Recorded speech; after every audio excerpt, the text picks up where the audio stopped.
That October is Mental Health Awareness Month. Which of these plants make you feel more at ease? We always say, like, it's never a cure, it's always a tool in the toolbox. It's one of your sayings that I absolutely love. Looks like a garden today, I kill that one. Growing a shared chili plant in the office has been great for team bonding and bringing people together. I know that's... At the end of the year, when I'm stripping and I'm cleaning up, and in the garden. The Helpful Gardeners, the podcast that digs into the buzziest plant trends and news you need to know, regardless of your growing zone. Colin is a skilled horticulturist with decades of growing experience across Canada. Brandi is the greenest of green thumbs with a love of asking questions. Welcome to our Garden Nook. I did not know that October is Mental Health Awareness Month. Yeah, I'm embarrassed to admit, I think I first found that out like last year. Really? I had no idea. No, I didn't know. Which is a problem. I thought, I know it can be two things. I always thought October was Breast Cancer Awareness Month. Oh my gosh. There's so many things to remember. I know. And it never occurred to me that it can be two things. Yeah. And I think it was last year, very recently, I have to say last year, I heard about it being Mental Health Awareness Month. And I was like, okay, cool. Mm-hmm. Yeah. I missed the boat on that one. I know. You always find out like later. Like my favorite thing is when you have like a day where you're supposed to wear something that's of a certain color or whatever. Yep. And then you get to work and everybody else is wearing the same color. And then you're like, well. Or at the end of the day, you see like a bunch of people posting it on Insta and you're like, okay. Yeah, exactly. It's almost to the point where I need to have a rainbow of colorful shirts in my car so that if there's ever a special day, then I'm like, oh, okay. Or like scarves or whatever, just to kind of make sure that I'm on the same wavelength, which I'm sure isn't the intent of those days. I think it's meant to be more like you're prepared for it. Like, I'm pretty good at nailing Orange Shirt Day. Look like a gardener day. Look like a gardener day. I kill that one. But like Pink Shirt Day. Yeah. Pink Shirt Day for bullying awareness. I know about it. I absolutely support it. There's many good things to say about it. I couldn't tell you the day. I know, right? And if you don't wear the color of shirt, it kind of makes it look like you don't care, but you do care. I don't know. It's complicated. The other one I know is St. Patrick's Day. Oh, yeah. It doesn't quite carry the same because there's a negative connotation. Someone will beat you up for not wearing green. Yeah, exactly. And like the rest are like mental health awareness and, truth and reconciliation. Yeah. Like, let's get hammered. You know what, though? I love this mental health awareness because, we've talked a lot about how plants and mental health have some kind of correlation, right? But we always say, like, it's never a cure. It's always a tool in the toolbox. It's one of your sayings that I absolutely love. And you found this incredible article by the Royal Horticultural Society in the UK. And it talks all about how there's this new research that revealed that houseplants are best for well-being. Yep. Like, by just the look of them, having them in your room. I mean, one of the previous episodes that we talked about a couple weeks ago was all about how plants can even remove pollutants from the air, right? Yep. And that can have an impact on your health. So let's kind of dive into this study that they did. Tell me about it. What do they do? You look at a study and they go, plants help mental health because the color green and they reduce stress. And you go, okay, cool. But what these guys did is they said, well, it has to go deeper. Yeah. So they took 10 or 12 plants, all different kinds. There were succulents, there were cactus, there were vines, palms. They ran the gamut, kind of a little bit from everything. And they took a pretty large study group and they showed them the plants and said, which of these plants make you feel more at ease? Which ones help ease your symptoms more?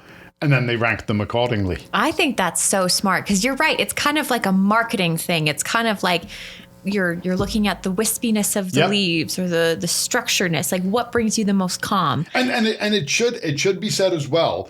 I have people in my life who suffer from depression. Yeah. They're not all on the same medication or the same dosage. So that being said, some people like a certain genre of music. Some people like a different one. It's not right or wrong. Right. And the one that they found the most divided was the cactus. Which I can get. There's the needles, but then there's also structure. And cactuses don't really do anything, right? Yeah. So to some people, that'll be appealing. And if you put googly eyes on them or pom-poms. I did put pom-poms. Can I tell you, when I put pom-poms on my cactus at Christmas time, it instantly made me feel good. There you go. Yeah. And I felt like I was doing the little cactus a little favor too. He's getting festive. Yeah. And that's the thing, is that it brought you joy. Mm-hmm. You know, take this study for what it's worth. It's interesting. It absolutely goes deeper and it shows some things. But, you know, the number one, which I love because I've got an entire wall of them, the number one plant was the pothos. Yeah. Well, yeah, you do have an entire pothos wall. And I must admit, whenever I walk into your office, like I can't help but look over there. And pothos can come in a lot of different kinds of colors as well, right? Colors, variegations, leaf shape, leaf size, like they're pretty amazing. And if anybody doesn't know, if you are looking for a beginner plant, pothos. Yeah. They can take a lot of light, not so much light. You overwater, they'll forgive you. You underwater, they'll forgive you. Wait, did we already talk about which ones were included in this study? Oh, no, we should. Yeah, I don't remember them off the top of my head. If you have them there, maybe you should give let's take a look. So just to kind of put the record straight, there was 520 participants. And they kind of went on the plants that were most commonly found in UK homes. So they had 12 plants. They had the weeping fig, snake plant, golden barrel cactus, weeping fig pyramid shape. Okay. Bamboo palm, neglected. Bamboo palm, healthy. Interesting. That's it. Okay. They also had another weeping fig that was more of a spreading shape. Prayer plant, bird's nest fern, golden pothos, and dragon tree. Okay. Huge diversity there. And so what they found was the most beautiful was the weeping fig, palm, pothos.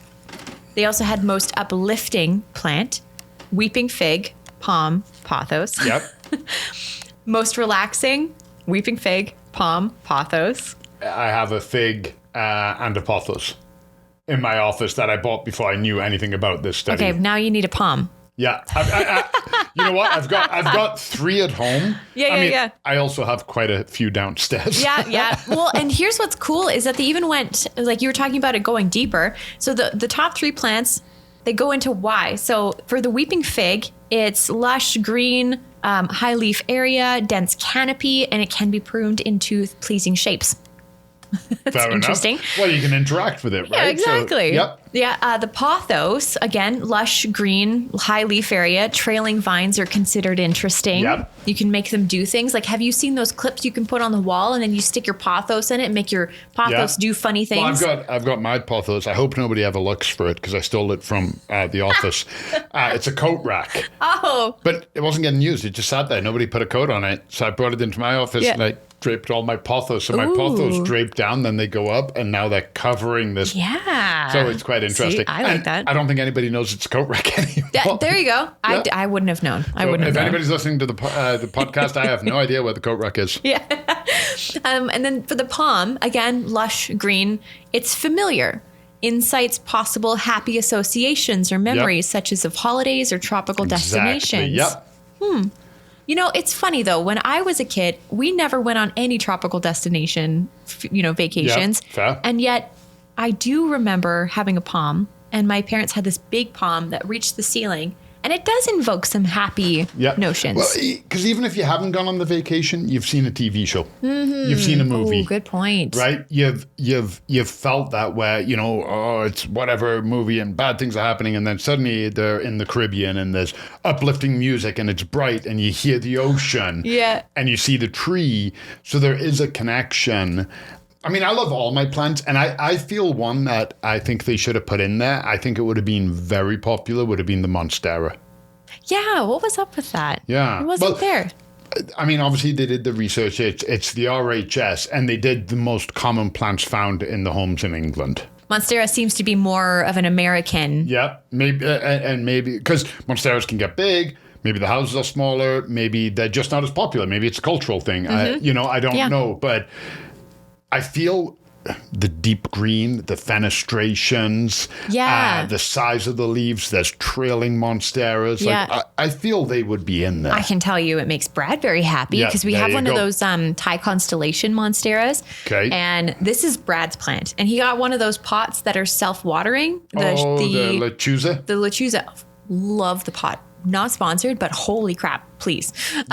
They are fantastic. And he got a new leaf this week and it was full of fenestrations. And not even just the fenestrations where it's on the edge of the leaf. No, he got them in the middle of the leaf. And that's when you know you've made it. How many pictures did he take of it? So many. He was sending it to his sisters and stuff. Look what I did. Attaboy. I love it. But yeah, I love that the psychology, going into the psychology of why people like certain plants over other plants. Yep. I think what's also interesting is one of the study participants said that growing a shared chili plant in the office has been great for team bonding and bringing people together. I know that's not for everybody because I actually grew a miniature, a patio cucumber in our office. Okay. And people got invested in it. They were like, this is amazing because they got to see it trail up the window. Your ivy? Oh. Okay, so I retract that. So maybe not house plants. Maybe vegetable plants are fun because there's something you get out of it. Exactly. There's a payoff. I am way more invested in my flowers. At the end of the year when I'm stripping and I'm cleaning up and in the garden. It's where is this conversation going? When I'm stripping my pots. Oh, got it. Okay. Yeah. I'm always sad when I'm dumping my flowers. Yeah. My veggies, I'm like, see you later. Thanks for the tomatoes. You don't even let them die first so that it kind of stings a little less? No, because the reason for that is I've done it for so long. And if it dies first, it means that either we have snow or a heavy frost, and I'm always worried that my pots will get damaged, or then I have to clean up the garden and it's freezing cold. Or do you know how many gardens I've cleaned up in snow and mud and frost and wet, and your hands are numb and your feet are wet? Nope. So remember this year, we got that big, remember, it was all of 2 weeks ago. But it was gorgeous weather, and then it was the snow was coming in. Yeah. It's coming in from the mountains. Yeah. It was Thanksgiving weekend. That Saturday afternoon, I ripped through the garden. Anything, my tomato cages, my trellis, my pots, everything got pulled out, taken down, and put away. Everything else can stay. I built a bug hotel. I did all of the stuff I needed to do. As the weather is a bit nicer, I will go out and do a bit more work in the garden. But you never know. That could hit and then it might not leave again. And I don't want to be moving my pots in the wet and in the snow. So I do it, but it's that Sarah McLachlan song playing in my head as I'm dumping out my verbena. I'm like, in the eyes of an angel. But then you get to go inside and then you get to be surrounded by all of your other house plants that you may have neglected or not neglected or whatever happened. But then you get a chance to kind of be surrounded by more green heading into the winter time, which I love. Yeah. My question though is what color shirt are we wearing for this month? What's the color shirt for mental health awareness? I feel like yellow. Is it? I have no idea. I just made that up. But I feel like yellow would What if it's green? It's green. Is it? Yep. Green for plants. Wicked. There you go. I've got a ton of green shirts. Yeah. I have a ton of green shirts. Maybe we should wear maybe this is our chance to wear plant-themed shirts all month. I've got my cactus motif shirt. I could wear my Hawaiian shirt. There you go. I got choices. Yeah, that's all I'm saying. Every day. Yeah. I love it. So wear green this month. This podcast is brought to you by Golden Acre Home and Garden. Find seasonal inspiration for your home and garden in Calgary, Alberta year-round. Visit goldenacre.ca. The comments and opinions expressed by the Helpful Gardeners on this show are our own and do not necessarily reflect the views of Golden Acre Home and Garden. For more information on everything we covered today and to leave us a voice note, visit goldenacre.ca/podcast. The Helpful Gardeners are on Instagram at The Helpful Gardeners Pod. Keep on growing, gardeners!